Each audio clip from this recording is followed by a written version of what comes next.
On the Blood Trail is brought to you by Man Mountain Company. Experience peak flavor.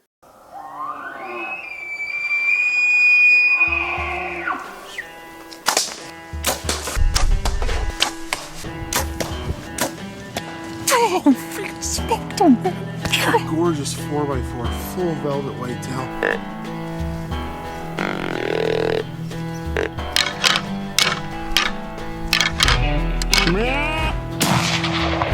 Nothing. We got one. Yes!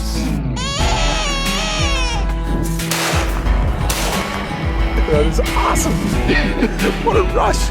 That was crazy, man. How do you like that? Hey, how do you like that? So today I am joined by the 2024 winner of the Alberta Hunting and Fishing Mounts Belt Buckle. And for those of you that don't know, it's awarded to an Albertan who best represents why we hunt through the photos and the stories that they share. And the winner of that one was Geoff Dorward from Dorward Outdoor Adventures. Jeff, how are you doing? I'm doing great, Tyler. How are you doing, bud? I'm doing pretty good. I've been looking forward to this chat, and I've been following you for a little while. I think I can't remember exactly when it was. I think probably around the time when the Alberta Wildlife Stories magazine came out. And I noticed that you had an article in there, and I remember hearing your chat with Aaron. And I remember looking through some of your videos on your YouTube channel, and I think one that I really connected with was one of your season recaps. And I remember you talking about how your grandmother had passed away, and I reached out to you and told you that kind of struck me. And I had lost my grandfather not too long before that. But yeah, so I'll let you touch on the belt buckle thing first. How did that come about? Like what was your reaction to all that?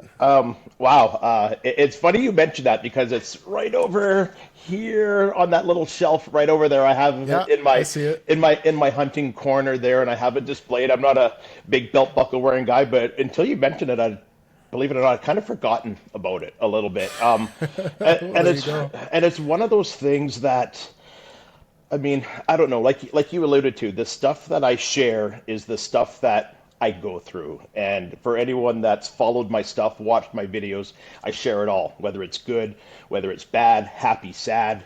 I take it through it. I take it through the mental struggle, and that's just me. And that's really found a way for me to connect with people that have reached out to me saying, I thought I was the only one that went through that. Like, oh my God, I can't believe you're sharing that. And I think just through that, and not to sound cliche, but keeping it real, the successes, the misses, the failures, the hard lessons, and just sharing everything and being completely exposed and vulnerable has made that connection with people. And it's made such a network that I didn't think was ever possible from an online platform. I'm an old school guy. I'm a lot older than what people take me at. So the new age networking, social media stuff, and building friendships, I'm like, yeah, is it really real? And it is. And I think I think that award kind of like it's voted on by peers, people in the industry that share that positive light. I was honored by it. I woke up in the morning, and I don't know about anyone else, but the first thing I do is shut off my alarm, start scrolling through my phones. I'm like, oh, I'm tagged in something, and I look, and I was like in shock, man. I was like in tears. I had tears on my cheeks, and I'm like, holy, wow, honored, humbled, like just, yeah. So that's my belt buckle stuff. So. Hey man, that's awesome. I was gonna say, like, the fact that like what it represents and showing why we hunt through the photos and the stories and the authenticity, and I think that's something that your brand is Dorward Outdoor Adventures really captures, and that's something I think that a lot of people, like you said, they resonate with it, and it's a captivating thing. You know, it's not always the polished Hollywood style of editing that a person relates to. You know, like I always find that sometimes when there's something you can connect with that makes the quality of what you're watching or consuming media-wise that much more enjoyable, and I think that's something you do really well. Yeah. Thank you for that. It's, I mean, everyone's got attracted to certain channels for various reasons, right? Like my channel's Hmm. not all the highlight stuff, hard hitting, this, that, and the highlight reel stuff is what I call it, but it's the real journey and it's everything that goes with it. So yeah, that's my whether you want to call it a niche in the market or or what it is, that's what I do. And sometimes I Well, get lucky.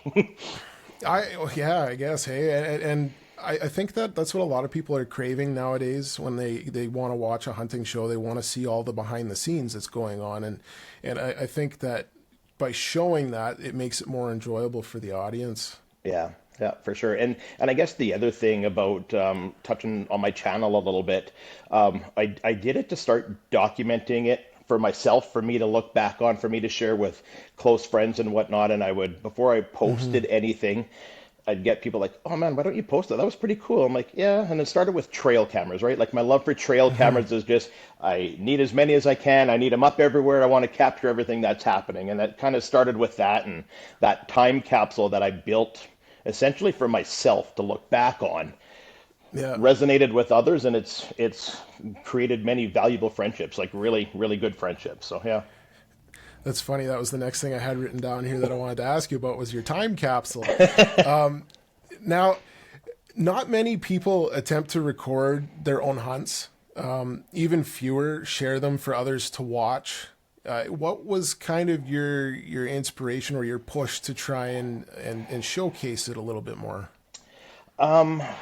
I think I don't know. Like when I first started putting the videos together, I started recording everything from my iPhone, right? And it was like, this Hmm. is what I'm using and going in and editing that. And I mean, your Zoom capabilities is really limited, but I mean, the stuff that I was experiencing in the woods, I thought, well, this is pretty cool. I'm gonna capture all Hmm. this. And then when I started saying, hey, I'm gonna put a video together, and it kind of started with this guy over my left shoulder, my very first elk that I got. I Hmm. recorded footage, and I'm like, holy crap, I have a story, I have a kill, I got a success, I can actually put something together.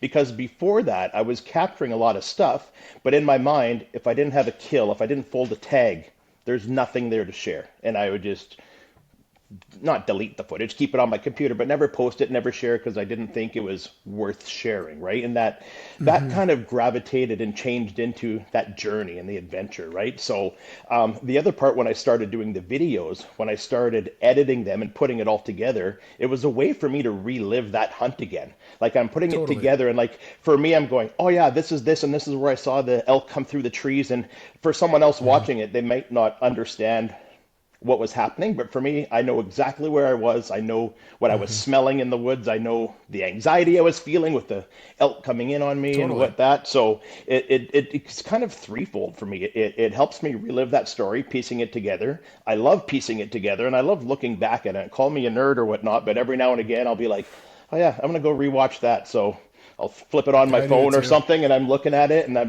I get to relive those moments. And I Hmm. think as I get older, those moments are going to be harder and harder to come by, like just naturally as Totally. we age, right? Like I'm not going to be able Yeah. to hit those valleys and stuff. So yeah, it's a good way to relive it multiple times over and over.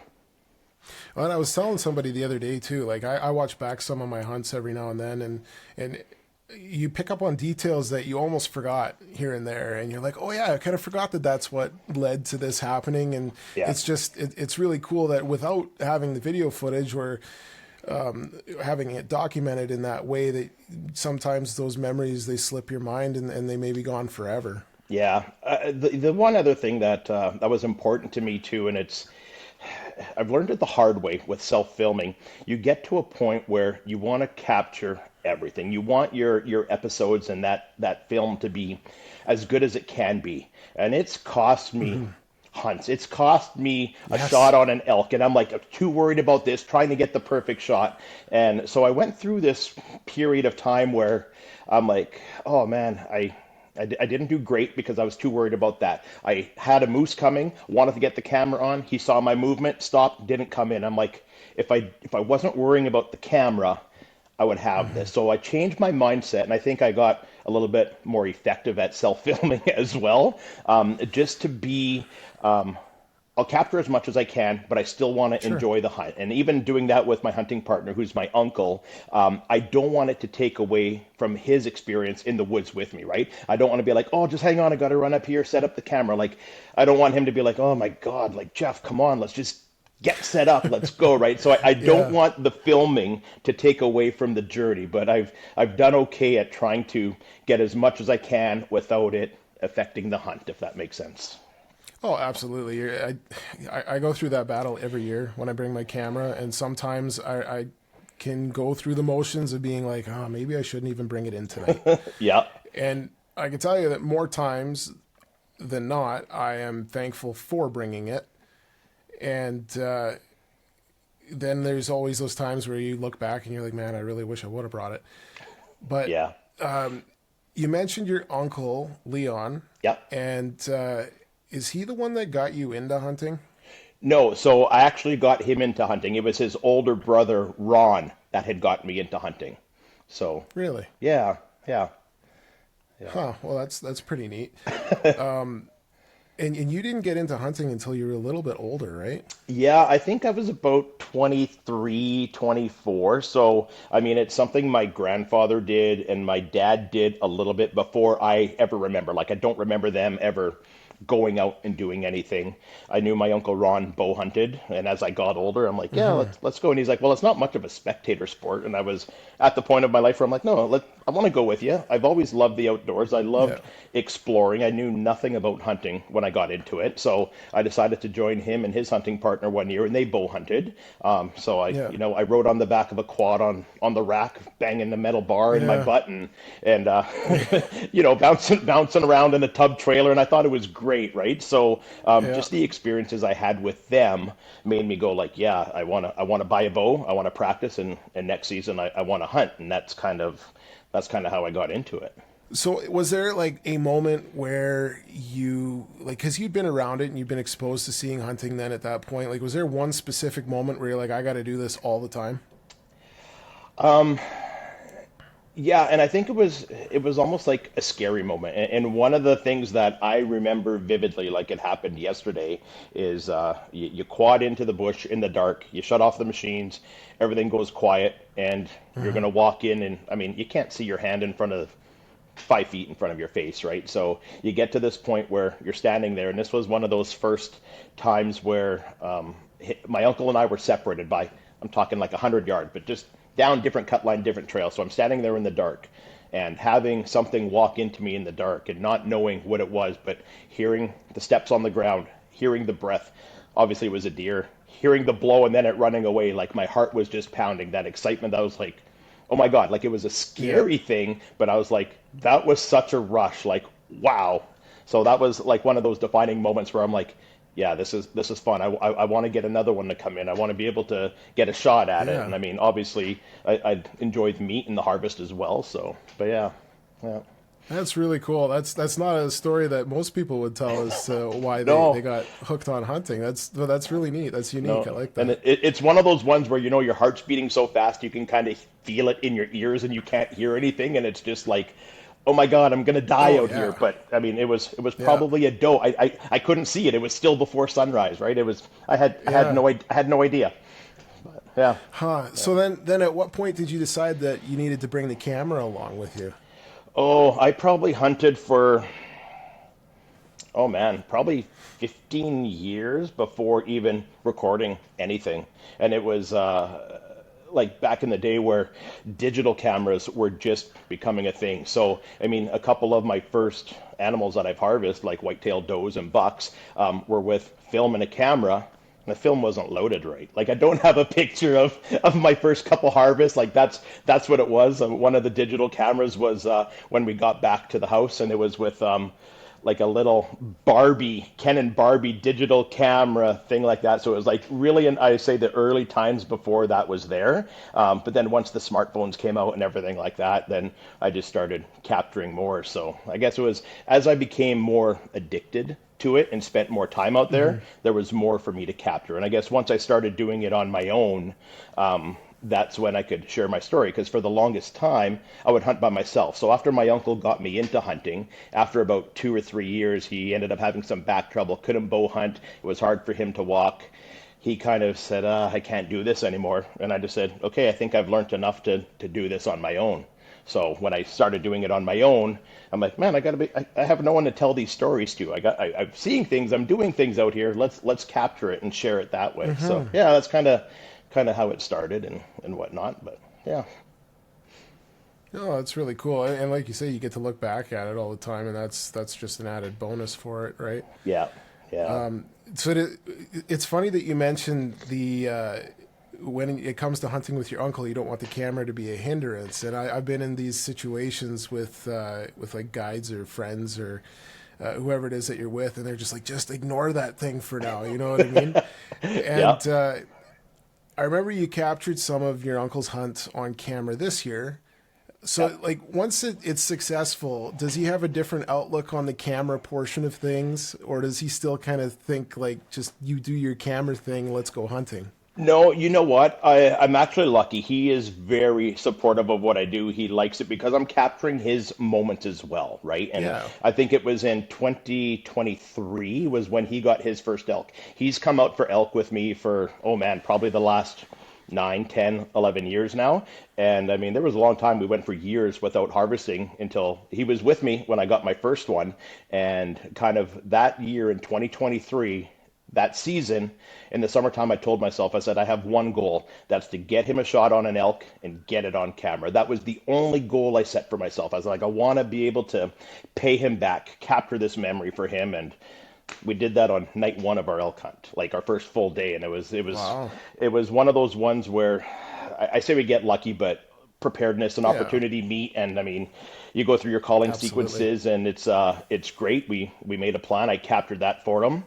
So he's never bothered by the camera. Everyone's like, oh, I sound stupid when I talk. I'm like, you just get used to it. And I never put anyone on the spot, right? I'm Yeah. lucky, like when he did harvest his first elk, to capture those emotions, like to capture the shot, even though it's through some trees and it's not a crystal clear shot and whatnot, but you see the elk run off. He walks over, we talk about it, we find his arrow, track, see the blood, walk 10 yards, he sees it. That excitement, that Oh, overwhelming totally. joy, to be there with him and to capture it all on the camera, like, I mean, that's pretty cool. That's pretty cool. So, Right. yeah. I've always thought that, like, as the camera person on a hunt, like you've shot that animal, you did everything except for pull the trigger on the gun or the bow, right? Yeah, yeah, And yeah, it's just as rewarding to you. yeah. What about you? I know you and your brother and your dad, you guys obviously film and record lots of stuff, and you guys have lots of great stuff. Are you doing a lot of self-filming yourself, or is it a lot of work with a cameraman? And like, I mean, you have great stuff. I watch the stuff that you put out, and I'm like, man, this guy's got kill shot after kill. Like, wow, that's awesome. But I know the work it takes to go into it as well. It is. There's a lot of work. There's a lot of failed attempts too. Yeah, Lately, I'd say like as my brother and I have gotten older and like we have our own families now and we live a lot further apart than we used to. It's a lot more self-filming. right. I try to get into opportunities where I'm able to film either my brother or my dad as much as I can throughout the year, or convince them to do the same for me. My brother's really Yeah, good at it. yeah, My dad's always been a hunt first, camera second type of person. There was a stint where we were actually on Wild TV, and like you said, there you lose opportunities on animals because you're focusing on the camera, and it got to the point where it felt more like work than it did fun. right. And when hunting is your biggest passion and you're starting to take the fun out of hunting, then you kind of have to reconsider a few things. And so we went for a stretch there where after we did the TV show, we stopped videotaping just to kind of focus more on the hunting part of things and get that enjoyment back for it. Right. And after time and looking back, like our own time capsule and taking a look at some of our hunts and being like, man, you know what? I wish we do that more often, and picked up the cameras again and got into doing it more full time. And now to me, the camera is just an extension of my hunting gear most of the time, and it's just there with me. And if I remember to press record, or if I can get the camera on the animal at the time, then I do. Yeah, But like this year was a great example. I followed my dad around with the camera quite a bit and got some of his stuff on camera. He was with me a couple times. My bull elk, he abandoned the camera and we didn't get the shot on camera, which it is what it It is. happens, yeah. Yeah, but I still got video of me walking up to it the first time and stuff like that, and that's special to me. I get to look back at that forever. Yeah. If I decide to share it, that's on me. Yep. And so there's situations like that, but most of the time I try to bring the camera with me. I find it's a lot easier if you're in a tree. On the ground, self-filming is so difficult. Yeah. Right? I mean, you know it. There's so few people that do a good job of self-filming. When it all comes together, though, man, does it ever feel good? And you get to look at it, you're like, I did that, yeah. But and I know we're going to touch on it here in a little bit, but your buck that you shot this year, I could watch that clip over and over and over again every day. It's incredible that you got it in the fashion that you did. But that said, I guess 2024, I wanted to do a little bit of a recap or a breakdown of it. And starting with elk, because obviously elk is a big passion of yours. Yeah. And elk are one of those haunting animals. And this year it just seemed like it was a tougher season for elk. And you got to feel that too. Like, how did you explain your elk season? It was the best. And it was also the worst, I shouldn't say worst because we always go out and we time our hunts kind of from like we leave on the 12th or the 13th of September. We get a few days with the bow.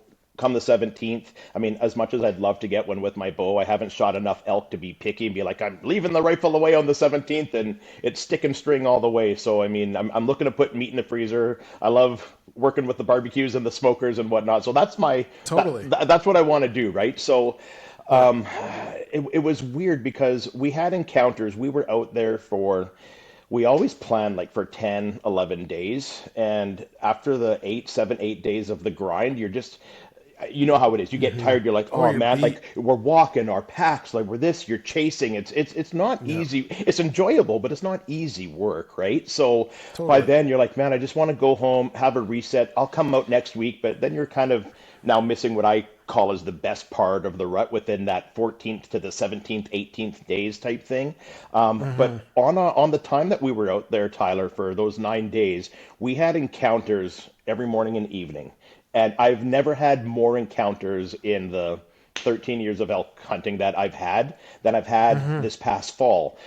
We had cows walk by at 15 yards with bulls on either side of them, not quite screaming, but still sounding off. And I told myself, I'm like, I will take a cow with a bow. Absolutely, I will. And as they were walking by, I'm like, well, there's got to be a bull behind him. I can hear him. He's going to follow him. Didn't really get a shot, but to see cows up close was great.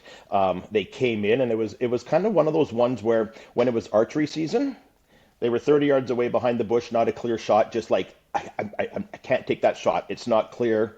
I'm not going to risk it. And then when it turned, if there was rifle season, and then, man, we would have been done on day one. But then when it was rifle season, they felt like they were just hung up at that 60 yards away, and you couldn't see them. And as much as we tried to play wind, call sequence, back someone up, send someone in, they just never gave us that shot. So it was so exciting with the encounters and the interactions. And my hunting partner, Leon, always says, like, the years that were successful, he's like, I just wish it would last longer. Like when you start talking with them, like for him to sit back and watch, he goes, it's amazing. And he tells people all the time, he's like, you don't understand. Like when Geoff starts talking to these things and they answer back, it gets the hair on my arms standing up. So I'm like, well, you can't complain this year because I gave you 9 days of interactions. But on the same sense, I mean, what did we do so wrong where we couldn't get a shot off with all those interactions? And that's just how it is. I know, like even my spouse is like, so you could see it at 30 yards, like for me but you couldn't shoot it. And I'm like, no, I didn't have a shot. So some people don't understand that this 1,200-pound animal can be standing behind a bush and you don't see it. It was like I used to watch all the Primos hunting videos all the time, and you know, like they just like bald-faced hills. Here comes that elk running through the 2 trees that are right there. And something about Alberta, man. Like sometimes you can't see 5-10 yards. No, it's crazy. It's crazy. So I was a little bit beat up, and I think I show it on on my season recap video. I'm just kind of sitting there, and I'll do this every now and again. I'll just turn the camera on me, and I'll record myself as I'm thinking, and I used to get frustrated. I'll be honest with you. I would get frustrated. I'd get down on myself, and I'd be like, "Oh my God, this sucks! Like I'm gonna go home. Why do I do this?" But you learn Yeah. to embrace it and learn from it, right? So I didn't struggle, but I was like, what else could I do different? How could I be better? Like, what could I do next year? Can I come back in a week? Can I Yeah. come back in a month? And it's just that reflection was weird. And my season, I wrapped it up, as you saw, as a bittersweet. So it's great that I had so many encounters. It sucked that I didn't fold the tag and fill the freezer, but yeah, Yeah. that's how it went. Well, and it's important too to try and take a positive look at it and look at it as a learning experience, because like a guy sits and waits all year for those opportunities, and then to sit there and be like, "Ah, well, it didn't work." You kind of take it for granted, Yeah. and in the reality of it, there's guys out there looking for elk, and they might go an entire season without even having proof of one, right? Yeah, and I know you had that kind of in your season as well. I remember you and I were chatting on almost a daily basis, Yeah. and I'm like, "Are you out there again?" You're like, Yeah, I know. "Yeah." And I'm like, "Oh man, like good on you for getting out there. Stay mentally strong. Yeah. You got this." And man, you stuck it out for a long time, but you got a great bull. I You got a mean, beauty bull.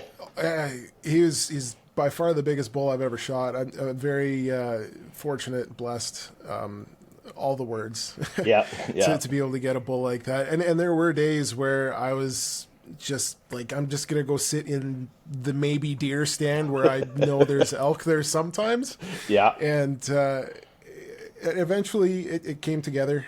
It did end up happening with the rifle, but I yeah, mean, like you said, there's no point in being picky. I maybe could have shot a smaller bull during archery season, but it's so situational, you know, and to capture it on camera, like what you're going through and versus what the viewer is seeing are two totally different worlds. Yep. And sometimes the viewer is like, why didn't you shoot?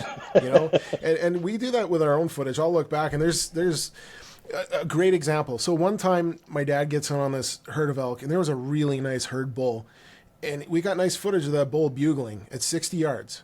yeah, And he didn't even try to pull his bow back to shoot this bull. He's clear out in the open, 60 yards, lets out a bugle, takes off after the cows. Same night, my dad shoots a bull at 100 yards. yeah, A satellite bull, shoots a satellite bull at 100 yards, drills him.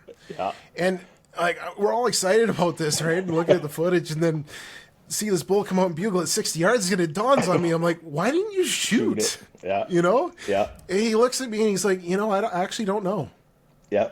Just Right? enjoying the But moment. It's just, like I Just said, it's taking it all in. situational. Yeah. Totally. Yep. Something like that. Yep. Yeah, it had to be. Yep. But yeah, so there was a couple of times where for my own season, I remember I screwed it up big time on this one bull. We got in there and he wasn't really responding.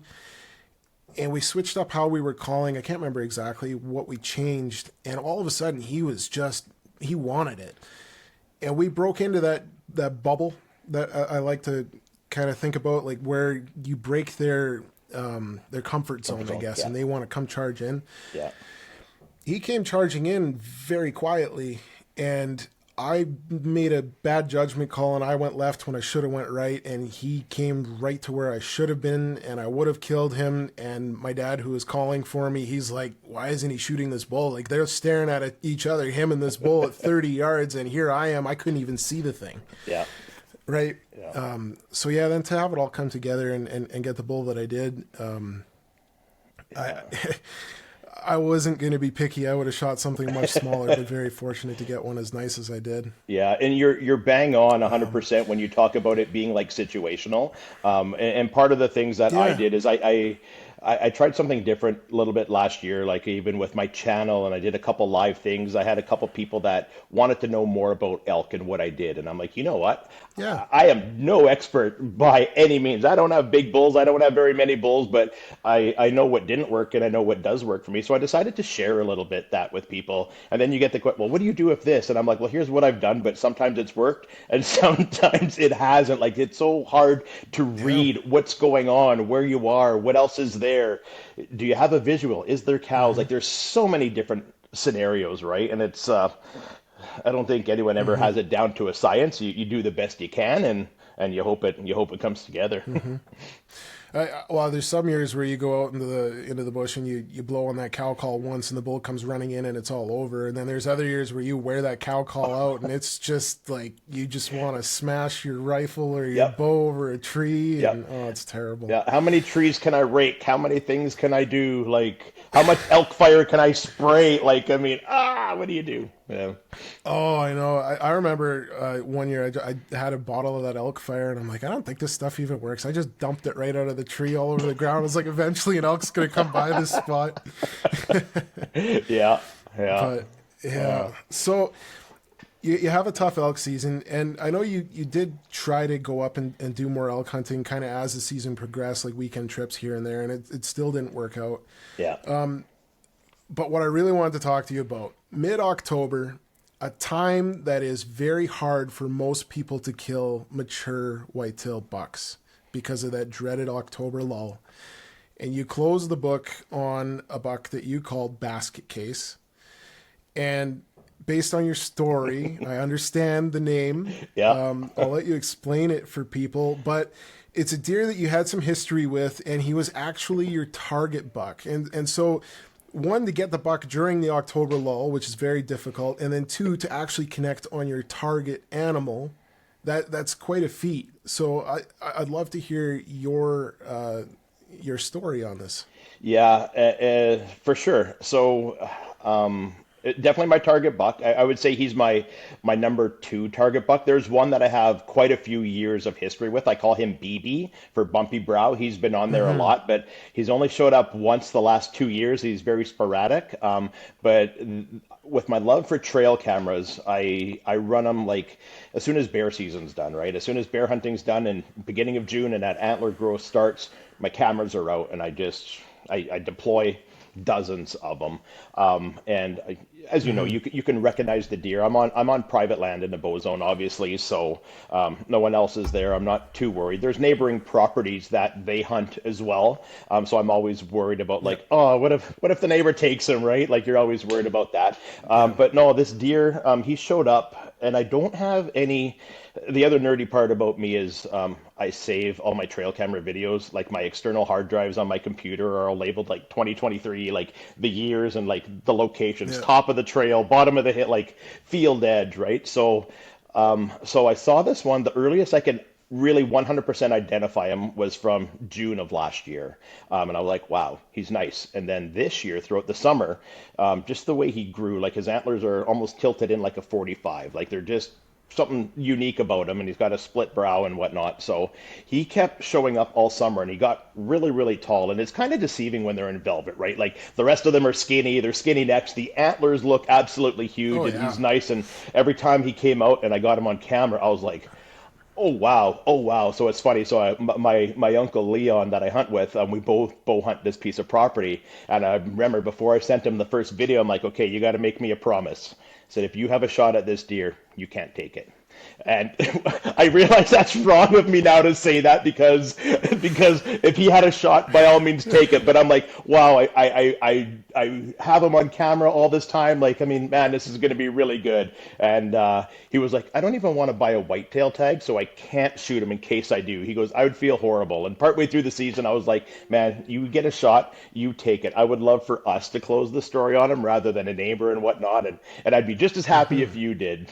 So I was a little bit selfish at the beginning, I'm not going to lie. Fast forward, I'm getting trail camera footage of him quite regularly. I know where he comes out. I know what time. It's like clockwork. Like, and everyone says that if you're going to pattern a deer, early September is the time to do it because it changes pretty quickly after that. So that communication station that I set up this year was something new for me. I set up a tree stand. It's kind of a big communal scrape that shows up in that safe spot every year, late October.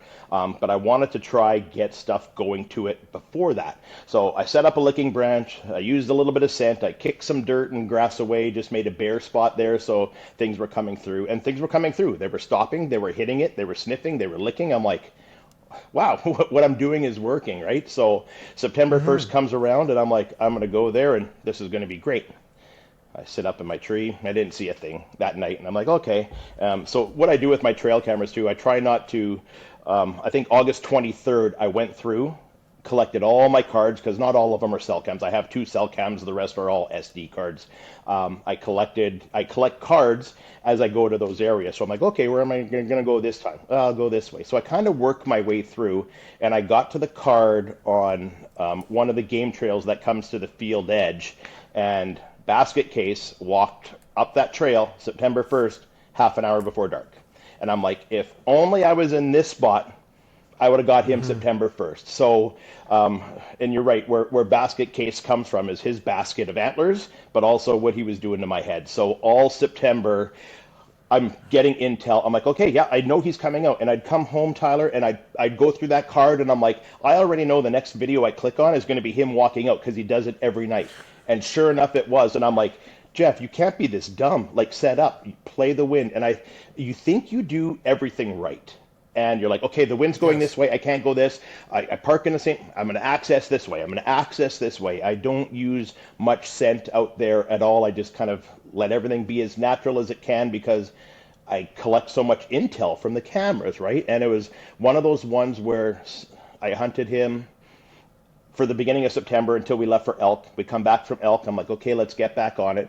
And every time I went out, I wasn't seeing anything. They'd come on cameras, they'd go somewhere different. They were never where I was, whether it was Basket Case, a different buck, does.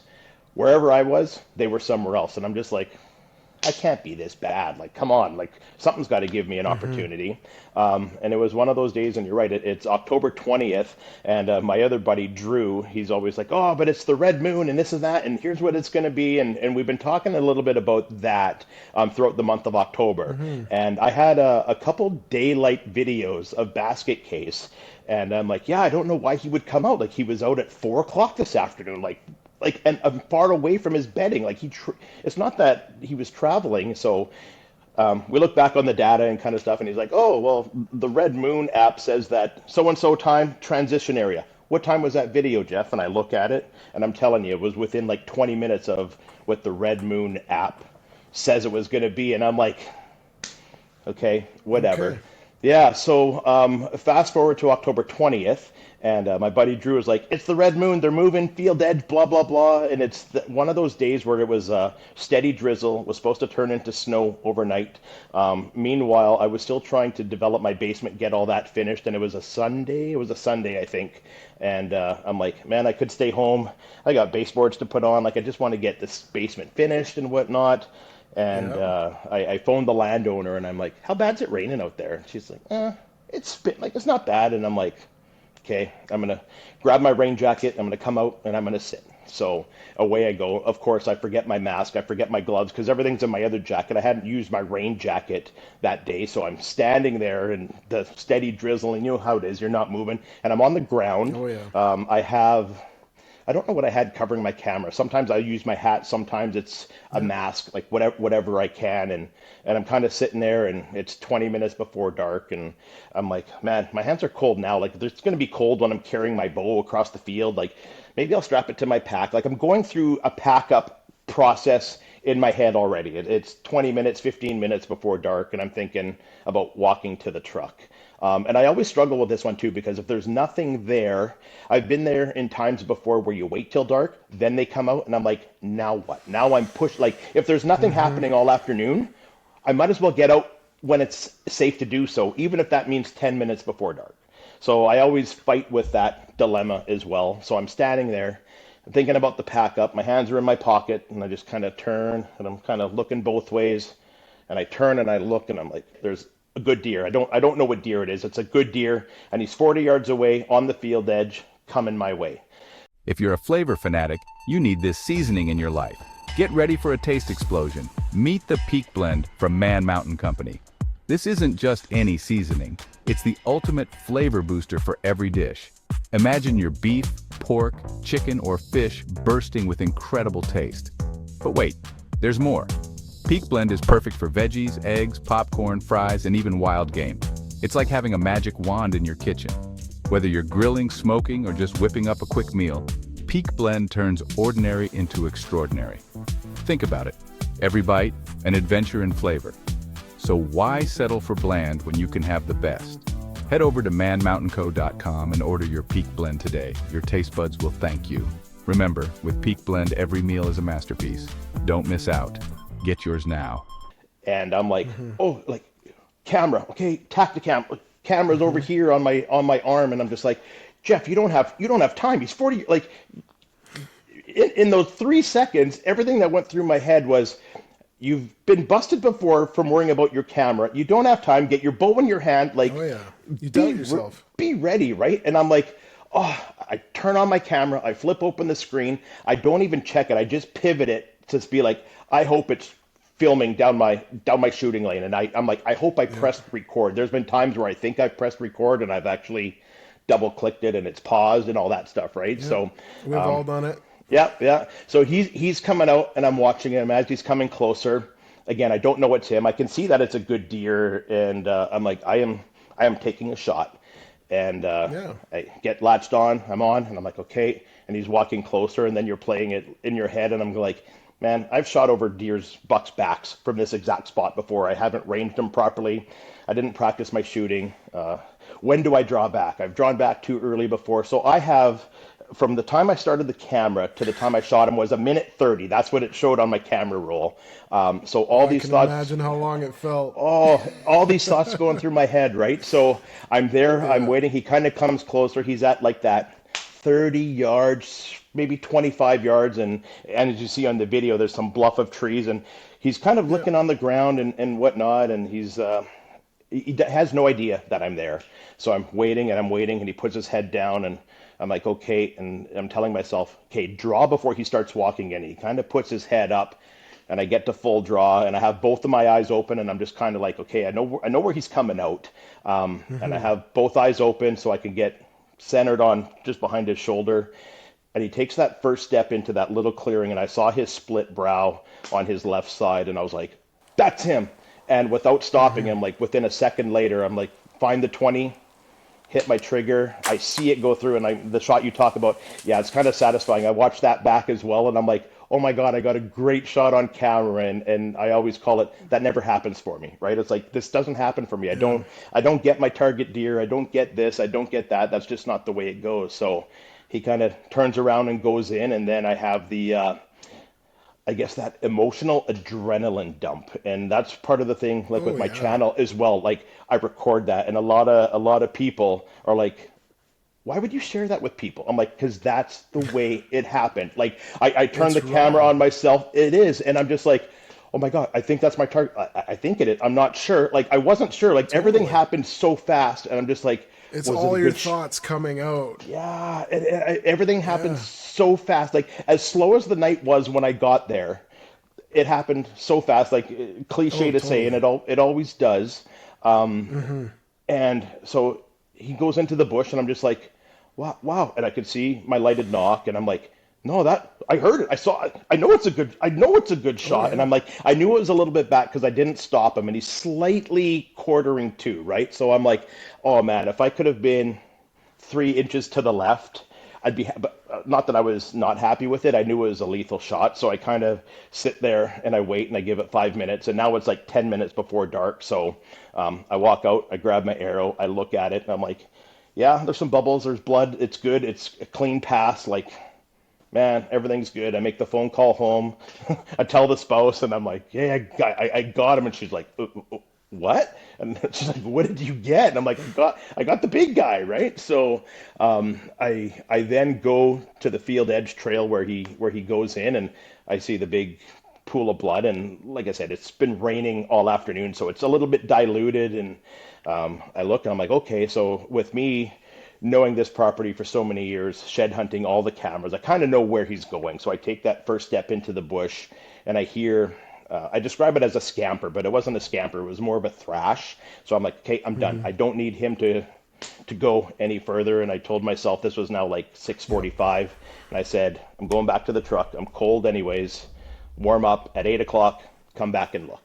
So it was one of those ones too, where I made the phone call. I then text messaged my uncle, and he was out for his wife's birthday at a play on the south side of Edmonton. He's like, I'll come over after. I'm like, don't you dare. You celebrate your wife. I don't need that, right? And I waited till about 7:45 in the truck, and I'm like, I gotta go. I can't wait. I Oh know it was a yeah. good shot, right? So I come back and I'm following the blood, and it was one of those ones where I got like my headlamp of my flashlight, my LED, and I'm looking, and I know the area, and I just kind of look over, and you see the body of the deer, and I was just like instant relief, but a weird sense of feeling too, right? So I walk over to it, Oh and I'm yeah. like, wow, and there I am. I'm alone, and it's dark. It's the rain had stopped at this time, and I just like sat there and soaked it all in, and it was weird. I was happy. I was happy as hell. I'm like, wow, I've never connected on my target deer, and I did it. Like everything I did worked out finally. That normally never happens for me. So then I make Yeah. a few more calls, and I put my pink ribbon up just to mark. I knew where it was, but I'm like, let's not mess this up. Uh-huh. So Yeah. I called a couple buddies for help that came out and whatnot. Ed Tetley, one of the guys that I called, and it's funny. I drop him the pin, and I'm like, here's where I'm at. I'll meet you at the driveway at the gate. Blah blah blah. So he comes, and I made a few more calls while waiting. And he gets out of his truck, Tyler, and I'm like, hey, buddy. And he leaps in the air into my arms, arms and legs around me. And I'll never forget that feeling and how happy Yeah. he was. And just like, I'm like, you got him, you got him. I'm like, yeah, yeah, I got him. And I was still in a little bit of disbelief, right? So, I mean, the Yeah. rest of the night, we drag him out, we do some pictures, I do a little bit of video. And then it was the way I pieced it together, I think worked out. I tried to do video, but the wind was so bad when I tried to edit it. I'm like, oh my God. So I got the little bit of video with just me, an LED light, the camera balancing against a tree type thing, and I do my moment.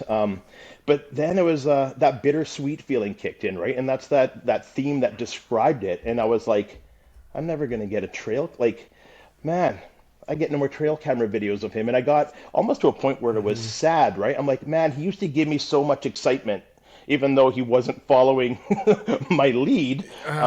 That Used to give excitement. you so much frustration. Yeah, and that hope, right? Yeah. So I went through the motions, and I'm like, no, I mean, we put in a lot of work, as you know, and everyone that hunts, like we put in a lot of time, effort, energy, money into it, and to have it all pay off was definitely a rewarding feeling. I mean, and now I have them up on my other wall over here, and I get to look at them every day, and I'm like, yeah, And he that looks great that too. that happened. That happened. So yeah, that's my basket case story.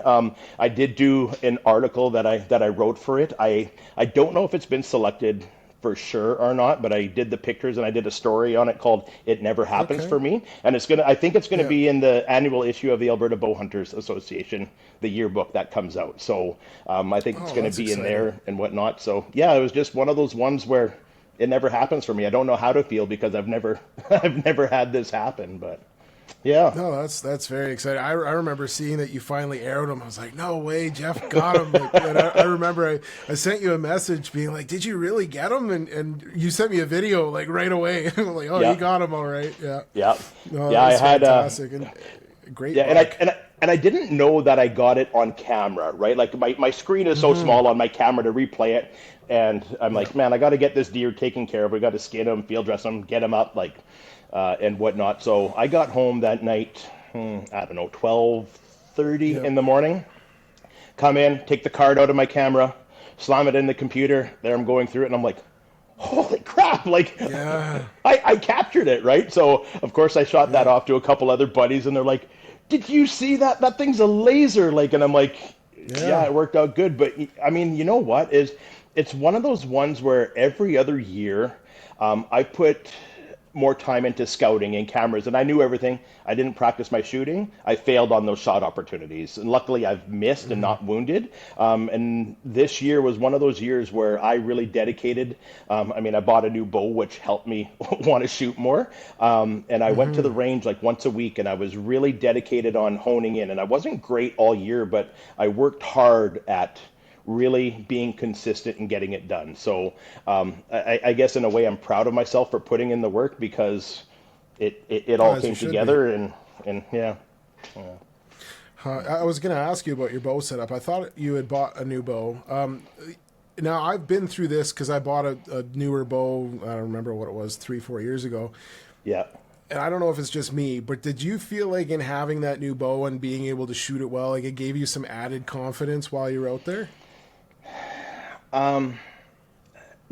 Not because of the bow, not because of the bow. I think it was because of like the time that I spent, and my buddies Drew and Alex that kind of do the bow shop barn stuff, and they do the arrows, and they're really passionate about it. And I learned a lot from those two guys this year or last year about archery, right? And it was like, oh, I'll do this, and here's what we're doing, and more of the mechanics behind it and what I'm doing. So the bow itself, I shot pretty well with my old bow, I felt. And this one, I mean, it's a little bit bigger than I have. It's the Hoyt VTM 34, so it's a little bit longer than what I'm used to. And when I first got it, I'm like, oh my God, like how am I going to walk through the bush with this, right? It had like the stabilizer on the front, the one coming back, like just completely different. But I had to change my entire shot process, like everything. So, and I'm glad I did because I narrowed it down and I spent the time doing it. But so yes, for a little bit of the bow, but more education and practicing is what I'll attribute it to. So then on a side note, because I've looked into this, getting the longer axle to axle, do you wish that you would have gone with a shorter one, or are you happy with the one that you have? To pick up my old bow now, which I think was a 30, maybe a 31, it was the Rytera Alien X, and a lot of people are like, what the hell is that? And it's, I mean, that bow is probably 13, 14 years old. That's how long I used it for, because it worked, right? I'm not the kind of guy that gets a new one every couple of years, because man, changing my setup, I hate change. And it's funny because even the arrow build, right, that my buddy Drew did for me, he's like, here's what I want to do. He goes, I want to put quad flex. I'm like, no, man, like just stick with 3. And he's like, just trust me on this. And I did. I put my trust in him, and I'm like, okay, I'm gonna trust you. I'm gonna go with this. I'm gonna keep practicing. And I mean, it worked out. But yeah, it gives me a little bit more stability. Like I'm a little bit more stable when I shoot. But I still think if you're consistent and you're practicing regularly, you're going to find it. I mean, even I shot last weekend, and I haven't shot. We had a little Christmas party get together, and we were shooting at bottle caps around Christmas, and I maybe fired off a dozen shots, and not shooting a lot. Man, you lose it so much, and you're not out locked. Like at 20 yards, I'm like, oh man, I'm out a couple inches. But as you know, you put that out to 40 yards, and now you've dropped 6, 7, 8 inches, and you're no longer in the kill zone, right? So. Yeah. Another question I had about your buck, and this pops into my head because my dad actually put a video on his Instagram a couple days ago. I'm missing this giant whitetail. He's on the trot. Half the people are upset that he didn't stop this deer. You didn't stop your deer when you shot him. Do you wish that you had? Like, do you feel like that your shot would have been more lethal if you had? Or, like, looking back at it, do you think that was the perfect play? No, and I'm glad I didn't, because I think I'm at full draw, even though both of my eyes are open, so I could get lined up on him. And then as I see him, I quickly close. I know a lot of people will shoot with both eyes open. I don't. I quickly found that mark, and I was on him, so I was following him. I wasn't leading him. I had it right on that mark, right? And again, it was only 20 yards, so the difference it made, if I had to do it all over again, I wouldn't change a thing. And that's because if I give it the and he stops, now I've gone back and forth. He sensed it, like he had no idea I was there. I didn't have to stop him. I was already on him. I felt good. If it was like a 40-yard shot, would I have stopped him? I don't know if I had time enough to think that. I probably wouldn't have. I probably just would have been like, shoot, let it go. And maybe it's further back at 40 yards than it was at 20, but. Yeah. See, I like that because that's bow hunter's instinct, right? Or even just hunter's instinct, period. Yeah. And I feel like, well, on the internet, everybody's judge, jury, and executioner in the same bill, right? But I do like to see what people's point of view is on that, because everybody does it differently. Everybody does the hunting thing their own way. And I remember seeing that people are like, why wouldn't you stop that deer? You should have stopped the deer. You would have hit him if you stopped him. I'm like, no, you wouldn't, because there was something else going on. And then I was like, but Geoff didn't stop his deer, and he drilled it. How far did he run after you hit him? So from where the shot took place, that first pool of blood, and I don't know if he stood there. It didn't look like he bedded there. It looked like maybe he stood there. Once I field dressed him, I hit both lungs and liver, believe it or not. And that Wow. one picture that I have, like you can see where the entry point was, and it wasn't bad. It's not like it was far back at all or anything. So that was about, oh God, maybe 15 yards from where I shot him. And then from that little pool of blood that you see on the video, he was maybe another 15 yards from there. So 40 yards maximum from where I shot him is where he bedded down and was leaning up against the trees. So yeah. That's a pretty quick expiry. Yeah, and it's weird because I switched to, I've been a mechanical broadhead guy for years. I've used the NAP Spitfires since day one Yeah. because that's what my uncle used. And he goes, they fly just like your field points and you don't have to change anything. And I'm like, okay.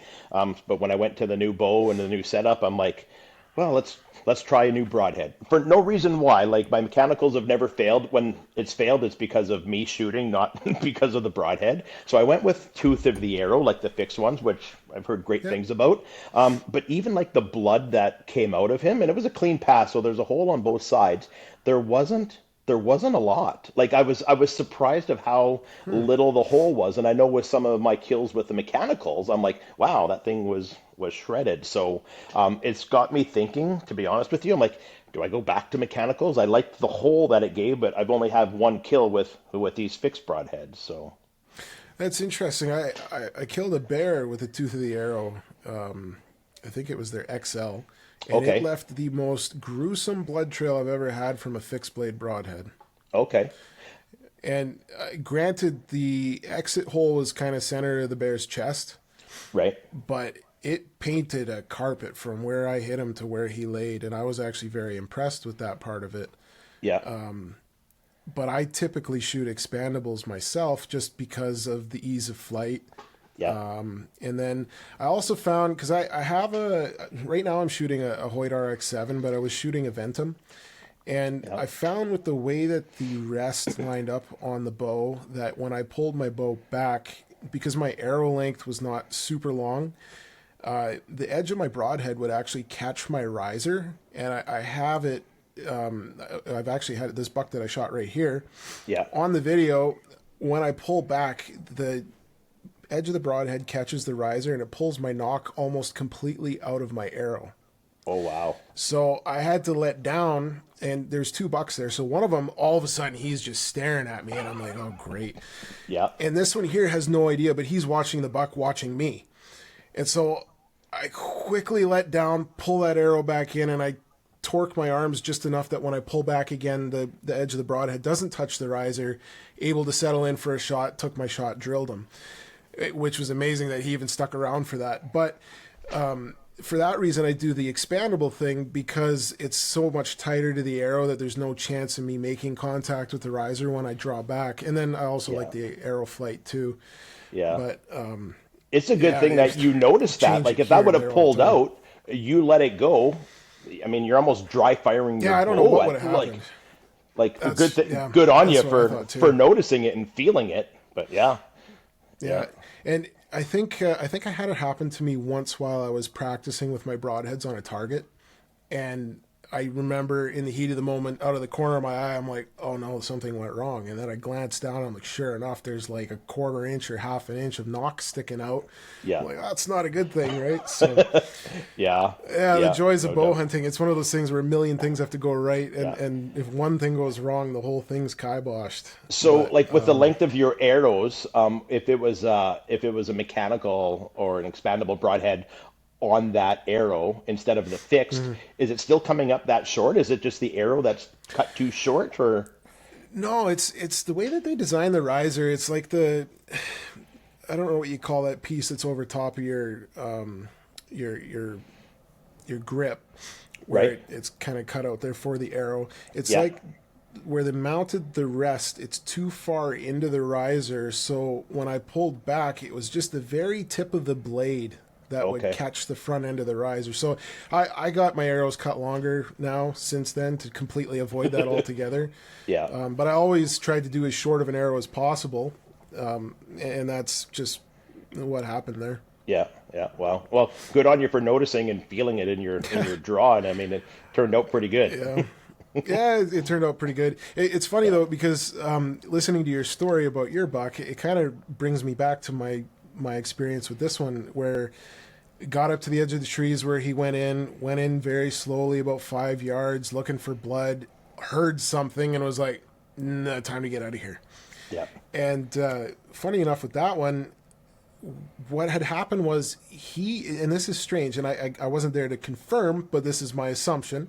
Yeah. There was a tree that had blood all the way down the side of it, from the height of the deer all the way to the ground, a pool of blood at the bottom. I feel like he was leaning up against this tree, trying to consider what just happened. Yeah.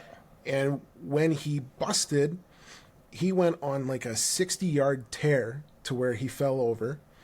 And I think that we pushed him and he just ran till he died. Oh, okay.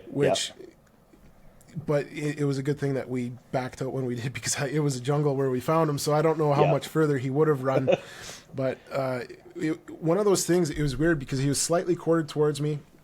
In the video, it looks like I drilled him both lungs, but the arrow deflected once it hit the in rib. And I actually only got one lung and liver. Oh, okay. So the exit on the deer was actually much further back than what it looked like. Yeah. So, it's one of those things where you're thankful as a bow hunter. Yeah, and you talk about it, right? And I've been there before, earlier in my career, where I'm like, oh, it's got to be good, and I wait 10 minutes, and I go and I find a bed and blood, and I keep putting on. I've never found the one bull moose, which I wish I would have, but I've played it wrong, and then you start doubting yourself. So in the truck, again, I'm not. I guess I could have replayed it on my camera and been like, hey, where did that go? But I remember it vividly, and I'm like, I know it's a little bit off, but that's a kill shot. And then I'm like, well, maybe it wasn't. Maybe coyotes are going to get to him. Maybe I'm not. Like, what felt like a sure thing, that self-doubt creeps in, and I worried, right? I'm like, oh, man, like, I'm not going to find him. Coyotes are going to get him. I'm never going to find him. And but yeah, it's a hard thing to do, and although it was lethal, and everyone that has seen the shot are like, you doubted that shot? And I'm like, when I walked in and I heard him thrashing, yeah, I had no choice but to doubt it, because he wasn't laying there dead. So I don't think he lasted much longer than 15 minutes, but who knows? Yeah, it's amazing, and I find that some animals are just tougher than others, and you can do a perfect shot on one, and he's going to run quite a ways, and do another one the same kind of shot, and he's going to fall over right away, you know? Yeah. It's just one of those things. You mentioned that you run, out of all of your dozens of cameras, you have a couple of cell cameras. Yeah. Do you feel like it's an unfair advantage having the cell camera, or do you think it's just another tool in the hunter's arsenal? Well, it never happens for me, but if I go back to that communication stand that I talked about, based on how I was set up, where I had cover, what I could see coming in, there was a spot that I couldn't see anything that would come in. And even the year before that, I set up a pop-up blind. I brushed it in at this community scrape. But I'm like, man, I'm not going to see anything until they're right there. And it's like 18 yards away. And man, it's going to be a surprise. So I set up the cell camera down the trail that they come in on, going, when they walk by this, it's going to trigger it. My phone's going to go beep. And I'm going to be like, I'm ready before I ever see that animal. It didn't work, man. Nothing passed by it. It didn't help me. No, it's never helped me. But I don't know. Is it an unfair advantage? It's almost like I have a drone as well, right? And I do that just for photography, adding a different element to the video. And you can't use a drone for scouting when you're hunting. There's a time frame that you have to let elapse, right? So although it's not live, I'm on the fence. I don't know. Is it an unfair advantage? It could be. It hasn't worked to my advantage yet. Maybe it's worked for other people's, but yeah. I don't know. Yeah, I could probably count on one hand how many people I've heard where they got a picture of an animal and they ran outside to the camera and shot it, right? Like it's not very common. But then there's places like this Coues deer here that I shot down in Arizona. You're not allowed to use trail cameras at all for hunting now. Yeah. Yeah. Right? Like not cell cam, not anything. Like it's nothing. A complete ban. Yeah. Yeah. a complete ban. And I see, like I battle with it. I don't really love the trail camera thing. I'm not the type of person that goes through and I name every single deer that I get a picture of, right?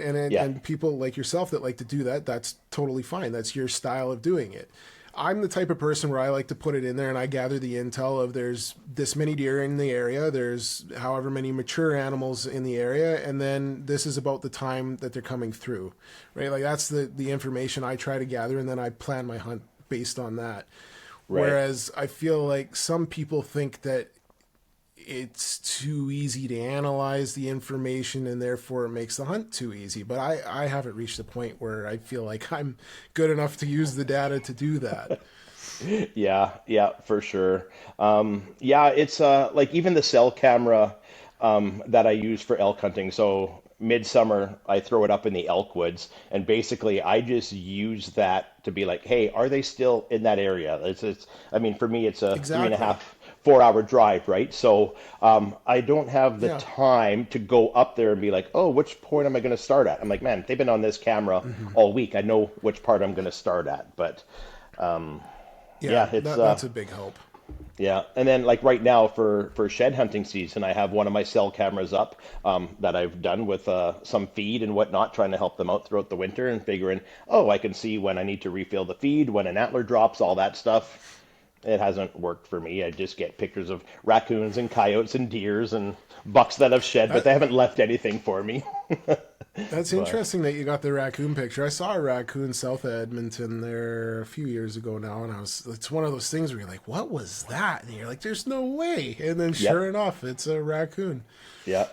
Yeah. No, I've had one in that same piece of land in a different area where it was on the camera once, and as I'm flipping through the videos, I'm like, what was that? And rewind and slow, and it's nighttime, right? And you're like, that's a striped tail. That's a raccoon. And even the year before last, so in 2023, I set up my pop-up blind and I brushed it in, and I left like the bag for my tent in there, and it was drug out. And I'm like, what the hell is doing this? And then finally, I got the raccoon on the camera, and I'm like, that's what's doing it. And he's back again this year, and it's like I posted on Instagram there. I don't know anything about raccoons. They're not supposed to be here in Alberta, but I'm like, if there's one, there's more, right? And like, yeah. I would think so. Yeah.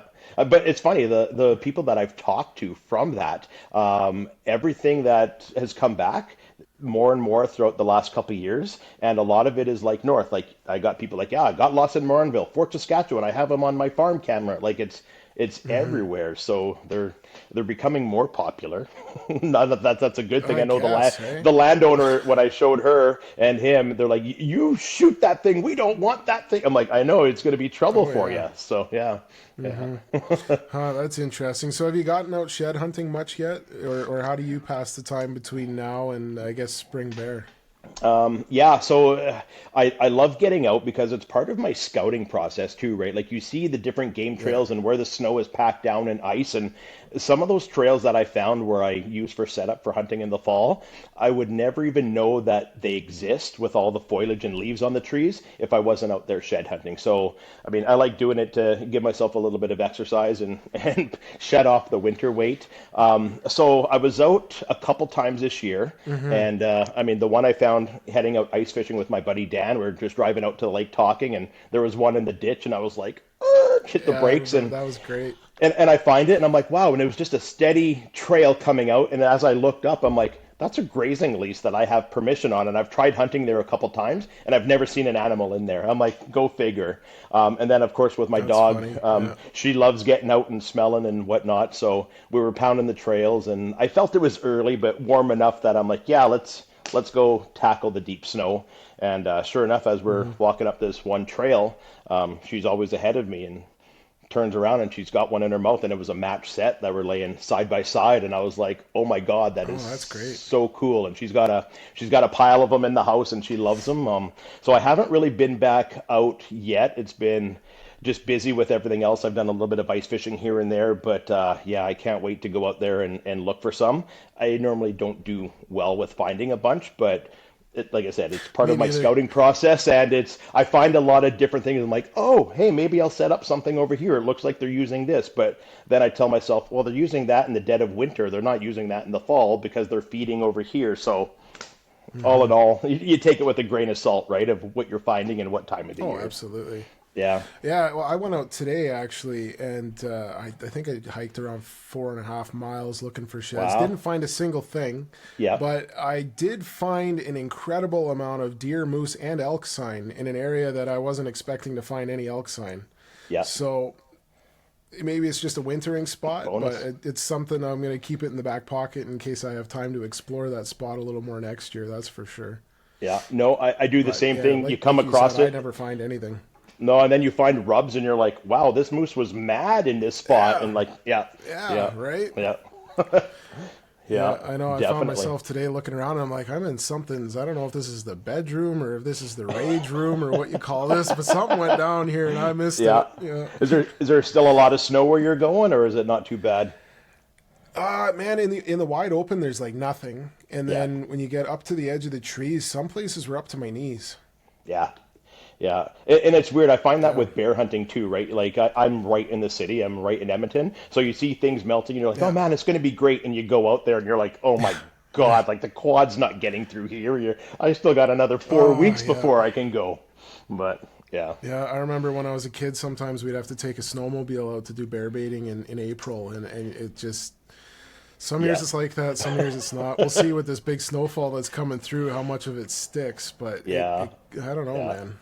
Yeah, I've said that for the last few years. I'm like, if only I had a snowmobile to do a little bit more shed hunting. You just rip through fields, and I mean, there's the great debate of do you cover quality or do you cover quantity, right? And in my mind, I'm Yeah, like, oh my God, like I'm exhausted, and all I've done is walk a fence line on a quarter section, and then I'm like, yeah. I'm gonna buy a cheap Skidoo. Well, if I could find a cheap Skidoo, even the cheap beat up ones are still Mm, $5,000. I'm like, I don't need a five right. thousand dollar sled hunting machine. I can just wait a few weeks and walk it, or yeah. Oh, yeah, exactly. So Yeah. you got big plans for this year? Like any draws or what's the plan going into bear season? Bear season, I'm gonna explore a new area. I tried setting up a new area last year, which was, I say fun, but challenging, right? So I ended up Oh getting one yeah. bear on each site. So I want to spend a little bit more time expanding that, doing things a little bit different, and kind of setting up a new area. No draws for me this year. I put in draws every year, but with most of my hunting done with archery and then even in the bow zone, a lot of stuff is still Hmm. on a general tag for me. So I just hold my priority. As you know, I've been holding on to my moose priority for many years, and I don't have a Yeah. bull moose. I shot one cow moose, and I Really? try not to shoot the cows and the does and whatnot, but it was my Sure. first moose, and I needed meat, and I took a shot at it, and I've never been successful on a bull, and part of me goes like, just pull that draw, but I don't do enough scouting to be like, here's where I'm going Hmm. to pull it because I know where it's at. So I know we've even talked about, do you go on a guided hunt? And I don't know. I don't know. So yeah, so no draws. I just everything that I do, I get by Yeah, with that's with a tough general. one.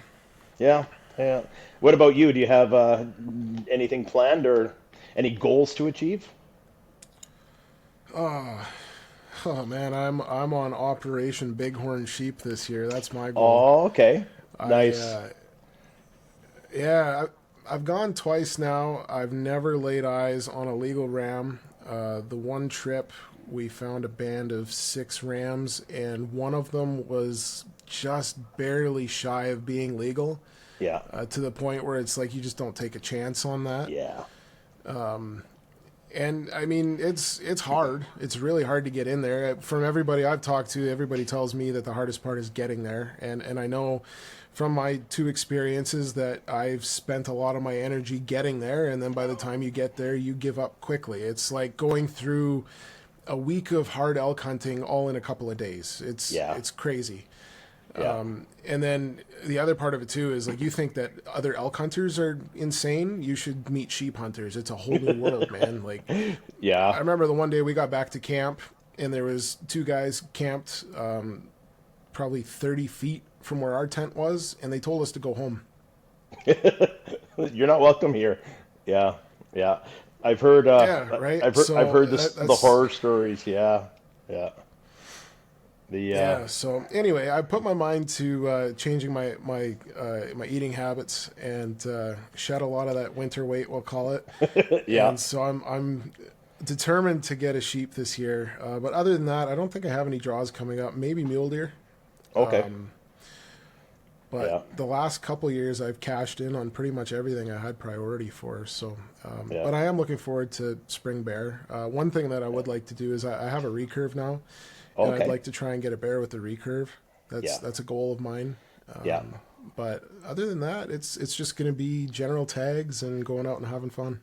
Yeah, yeah, for sure. No, that sounds exciting. A recurve on the bear is, I mean, great opportunity for it, right? Like on a bait site, you have some time and Yes. and Yeah. do your thing. So yeah, yeah, Yeah, awesome. that's kind of my thought process too. Give myself every opportunity to make it go well because oh man, like I thought when you're not having a good time with compound bow shooting that it's difficult, but when you have a recurve and you're having an off day, you're not even hitting the target. Yeah, yeah, for sure. Are you thinking Yeah, of it's a like very different recurve world. from the tree stand for bear or from the ground?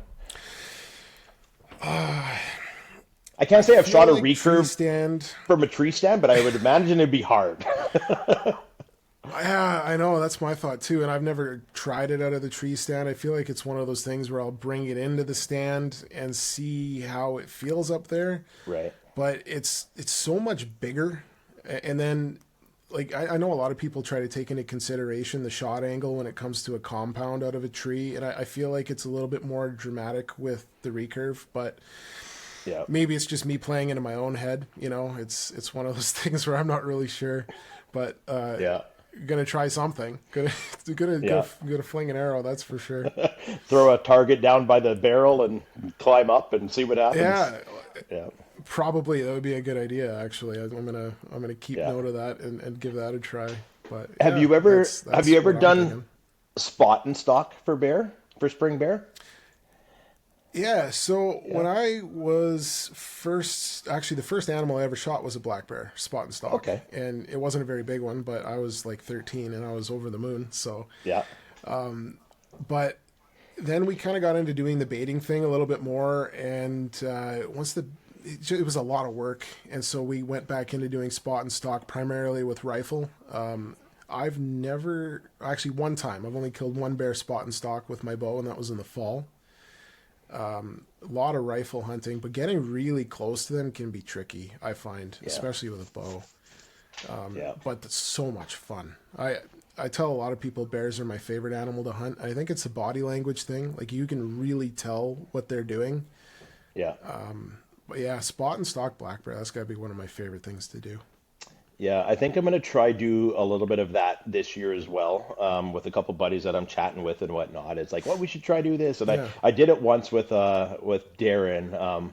I joined him for a couple days, and it was different, right? And you're like, you get one coming in, and then you're like, what do you like? Just completely out of my element. But it's one of those ones where, I mean, it's a different style of chase, and I'm like, yeah, Oh, yeah. I want to add that in. I think it would be fun. So. Yeah, it's a lot of fun. It's like you're hunting a different type of bear almost than the bait bear because when you're Yeah. sitting over bait, you're waiting them to come in. Their demeanor's totally different than when Yeah. they're just out there grazing on the grass, right? Yeah. Yeah. But then, yeah, when we were doing the spot and stalk thing, it was a lot of covering ground, finding a bear out doing something, and then make a move. Yeah. So yeah, it's two totally different styles. They're both a lot of fun. I don't know. Yeah. I just love hunting. Yeah. Any opportunity to get out there and do it, just No. it's a blast. But so are you going to do any baiting this spring then? Yeah, I'm gonna try get my couple sites set up and get those exposed and Yeah. whatnot. So, but yeah, like when we talk about sitting on a bait and watching them come in and just seeing them. Some people might argue it's not their natural habitat, but a sow and cubs come in to see the cubs play with each other and do things, and a dominant bear at the bait is Oh going to yeah. chase off, and then you see a bear fight in real life, and you're like, these things are vicious, right? So it's just fun to Yeah. watch. Like I've seen hundreds of bears. I've shot one, and I'm just kind of waiting for Okay. that perfect one. And even the one that I shot was a decent bear. It was a big bear, and there Yeah. was at the time I was part of an organization, and they did some stuff for the CNIB for the blind, where a lot of blind kids would come, be able to feel the pelts, the furs, and all that stuff, and they were looking for a new Oh, bear that's cool. rug, and I'm like, yeah, go ahead, and they're like, really? I'm like, yeah, I'll have another chance to shoot another bear. So I literally I donated it. I kept the Wow. skull, obviously, and it just gives me a chance to be like, yeah, I want to get a bigger one. And there's been lots of times where I've had good bears, and in hindsight, do I regret not shooting? Especially that cinnamon from a couple years ago, where I was like, oh man, like he's Hmm. gorgeous, and he's like just barely 6 feet, and he's going to be really good in a year or two. Like, should I have shot it? And part of me says yes, and the part of me says no. You wanted to wait for something special, and I just haven't had that Yeah. one. So yeah, Just a situational thing. I totally get that. I actually, you know what's interesting? I almost gave up using mechanical broadheads. I shot a bear, a really big cinnamon colored bear, and I never recovered him.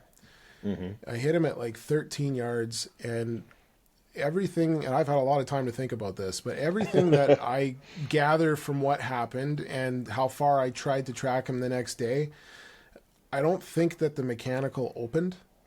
okay, And like I shoot 70 pounds, and that's a lot of energy coming out of a bow. And yeah, I got like 4 inches of penetration at 13 that's yards. it. That's it. It was like because it was a one of those ones where all the blades are pointed forward, opens rear deploy, Yeah, and it just I don't think they opened, and it hit him like a slug and stopped very very quickly. And I didn't hit shoulder. I was back enough of the shoulder, and yeah, never did recover the bear. But he was one of those special bears, and I still kick myself about it to this day. I switched yeah. to a fixed head and shot To a nice fixed. black one the next night. But yeah, that's it's one of those things, I guess. But The ones that keep you up at night. Yeah, yeah, oh, absolutely it is. And like you said, like a special bear, those colored ones, it takes a long time for them to get big, and a yeah. lot of people, they don't wait for them to even get big before they take them. I remember hearing you tell your story about that bear and passing on him, and that's hard to do. Oh man, it's so hard. And in my mind, I'm like, I might not ever see another color phase. That might be the biggest color phase I ever see. And it was just Yeah, like, right. and it's weird the mental game, at least for me, that goes on inside my head. Because I passed it that Hmm. first night, and I was like, you know what? I don't regret my decision. I would regret it more if I shot it. And I'm like, oh man, this is too small. This is not what I want. So I chose to pass. But then you're driving out there the next weekend, and I'm like, okay, no, if he comes in, I'm gonna shoot. Why am I? I don't want someone else to get it. I want this one. I don't want someone else to shoot it. So I want to shoot it. I don't want another hunter to get to it in the fall. And he comes in, and I'm Hmm. like, I still can't. So yeah, the mind game you play with yourself, at least what I do, is just back and forth. And that's one of the things that I love about a bait site, right? Because it gives you Yeah. that time. He was in, I'm watching him, I'm like, I'm taking video of him, I'm sizing him up, I'm making an educated Hmm. guess for myself. Yeah, so but yeah, I Yeah, no, passed it's him. cool because you get I to sit down and analyze it. Yeah, and I still don't regret it. Part of me is like, should I have? Should I have? I didn't, and that Yeah. means that there's something else waiting for me. That's the way I'm looking at it. No, that's a great outlook. That's part of the authenticity and the down to earthness that is Dorward Outdoor Adventures. And I'm looking forward to the videos that come out from your spring adventures. Thank you so much for doing this tonight, Geoff. You We've been betcha. looking forward to doing this for a while. Hearing the story about basket case again, that's one of the coolest stories I think that I've heard from this past season. And I know that you're bound to make some more here coming up, especially with some of the deer you got on camera and the work that you put into it.